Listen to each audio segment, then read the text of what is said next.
Thanks very much for joining me to discuss a very important issue. Artificial intelligence and robotics will transform the world.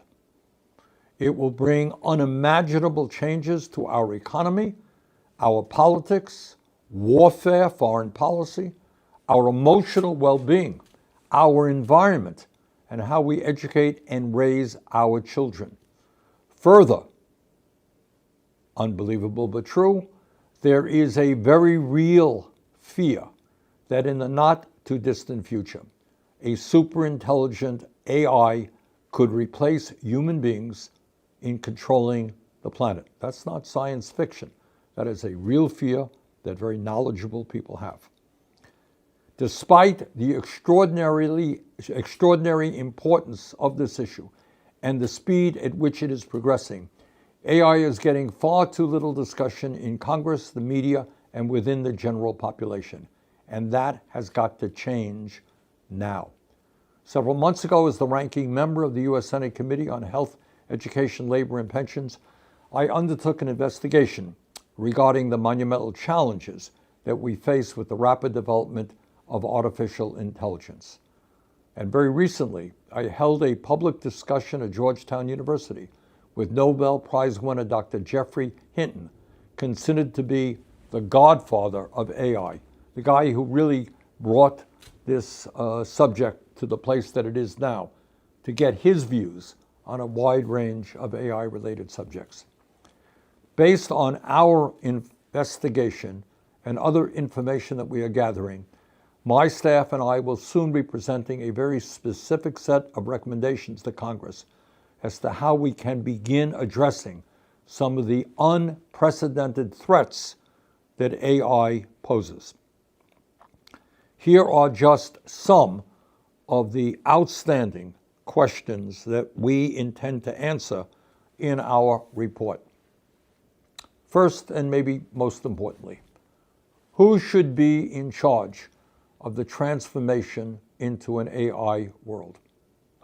Currently, a handful of the very wealthiest people on earth, Elon Musk, Jeff Bezos, Bill Gates, Mark Zuckerberg, Peter Thiel, and others, are investing many, many hundreds of billions of dollars in developing and implementing AI and robotics. Are we comfortable with seeing these enormously powerful men, handful of people, shape the future of humanity without any democratic input or oversight? Is the goal of the AI revolution simply to make the very, very richest people on earth even richer and even more powerful? Or will this revolutionary technology be utilized to benefit all of humanity? That is the question. Who benefits from this incredible transformation of society? Why does Donald Trump, who is strongly supporting these big tech oligarchs, want to impose an executive order blocking states from regulating AI? Why does Peter Thiel, the billionaire investor and co-founder of Palantir, call those who want regulations over AI, quote, legionnaires of the Antichrist, end quote? Does this elite group of multi-billionaire big tech guys really believe that they have the divine right to rule? Are we going back to the 19th century, where you had in those days kings and monarchs saying God gave them the right to rule? Is that what these guys are saying today? How far will they go to resist government regulation? So that's one huge issue that we've got to get deeply involved in. Further, what impact will AI and robotics have on our economy and the lives of working people? The report that I released last month found that AI, automation, and robotics could replace nearly 100 million jobs in America over the next decade, including 40% of registered nurses, 47% of truck drivers, 64% of accountants, 65% of teaching assistants, and 89% of fast food workers, among many other occupations that will be hit hard by AI and robotics.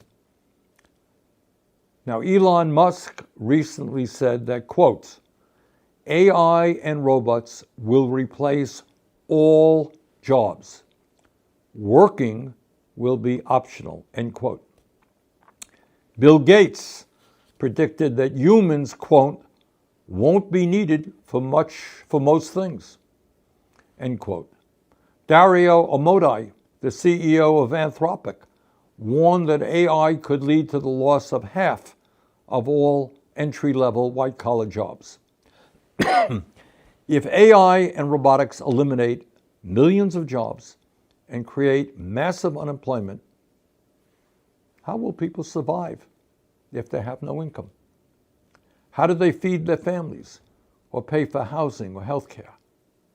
Is government doing anything now to prepare for this potential economic disaster? Further, what impact will AI have on our democracy? At a time when the foundations of democracy are under attack here in the United States and throughout the world, will AI and robotics help make us become a freer, more democratic society? Or will it give even more power to the oligarchs who control the technology? Will AI result in a massive invasion of our privacy and our civil liberties? Larry Ellison, the second richest person on earth, predicted an AI-powered surveillance state where, quote, citizens will be on their best behavior because we're constantly recording and reporting everything that is going on, end of quote. This is the second wealthiest guy on earth, investing hundreds of billions in AI. Are we reaching the stage where every phone call that we make, every email and text that we send, every bit of research we do on the internet will be available to the owners of AI? And if that is the case, how do we sustain a democracy under those conditions? How do we protect our privacy? Further, could AI literally redefine, and this is almost crazy stuff, very unimaginable, but could AI literally redefine what it means to be a human being? Who we are and how we develop emotionally and intellectually is highly dependent upon our relationships with other human beings. Our parents, of course, our family, teachers, lovers, friends, and co-workers. To quote the 17th century poet John Donne, you all remember this poem, quote, no man is an island unto himself, end quote. The human beings with whom we interact help shape us to become, for better or for worse, the people we are. But AI is in the process of changing that. According to a recent poll by Common Sense Media, 72% of U.S. teenagers say they have used AI for companionship, and more than half of them do so regularly. What does it mean? I want you to think about this. What does it mean for young people to form friendships with AI and become increasingly isolated from other human beings, spend an enormous amount of time on their screens talking to AI characters? What happens when millions around the world seek emotional support from a machine? What is the long-term impact upon our humanity when our most important relationships are not with other human beings? Further, what impact is AI having on our environment? AI data centers require a massive, huge amount of electricity and water. A relatively small AI data center can consume more electricity than 80,000 homes. A large one, like the $165 billion data center that OpenAI and Oracle are building in Abilene, Texas, will use as much electricity as 750,000 homes, one data center.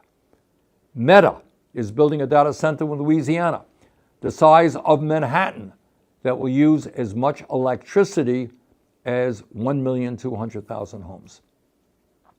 In community after community, Americans are fighting back against data centers being built by some of the largest and most powerful corporations in the world. They are opposing the destruction of their local environment, soaring electric bills, and the diversion of scarce water supplies. Nationally, how will continued construction of AI data centers impact our environment? Further, how will AI and robotics impact foreign policy and warfare? Well, maybe you haven't thought about that. But the reality is that, sadly, tragically, in the midst of the 21st century, governments have not yet created a mechanism for solving international or internal disputes without armed conflict. We're seeing terrible wars taking place right now. Nonetheless, government leaders are often hesitant about going to war because of their fear of public reaction to the loss of life. No politician wants to go before his or her people and say, oh, sorry, we've lost thousands of dollars of young men and women. But what happens when you have robots replacing human beings in the act of warfare? When you have robot armies? What does the future look like if millions of robot soldiers replace human beings? Will leaders be more likely to engage in war or threaten military action if they don't have to worry about loss of life? Will there be literally an arms race in robots? So you can see country fighting country, not with their own human beings, not with their own soldiers, but with robots. And if you don't have to worry about losing robots as opposed to losing human beings, how will this shape foreign policies around the world? It's a big issue. Doesn't get a lot of discussion. Further, and needless to say, of some consequence, is AI an existential threat to human control over the planet? Now, some of us remember the scene, and I know there have been different movies making the same point, but some of us remember that scene in that great 1968 science fiction film, 2001, A Space Odyssey, in which HAL, the super intelligent computer that controlled the spaceship, rebels against its human masters. Today, as AI makes rapid progress, Dr. Geoffrey Hinton recently told me that it was only a matter of time before AI becomes smarter than human beings. Now, what's the impact of that? Does that raise the possibility that humans will actually lose their ability to control the planet? And if that becomes a possibility, how do we stop that extraordinary threat? And let me just tell you, these are just some, underlying some, of the questions that must be answered as AI and robotics rapidly progress. So remember, these guys are spending hundreds and hundreds of billions of dollars. There are breakthroughs almost every day. AI and robotics are revolutionary technologies that will bring about an unprecedented transformation of society. Will these changes be positive and improve life for ordinary Americans, or will they be disastrous? In my view, Congress must act now. We've got to start answering these questions and other questions. We need to have a national discussion. This is a huge issue. And maybe the people on top, the billionaires who control the technology, want us to ignore it. But for the future of our world, our kids, the environment, etc., this is an issue that cannot be ignored. So we're going to work together. Look forward to hearing from you about this issue. But let's go forward in attempting to answer some of these questions. So Thank you all very much.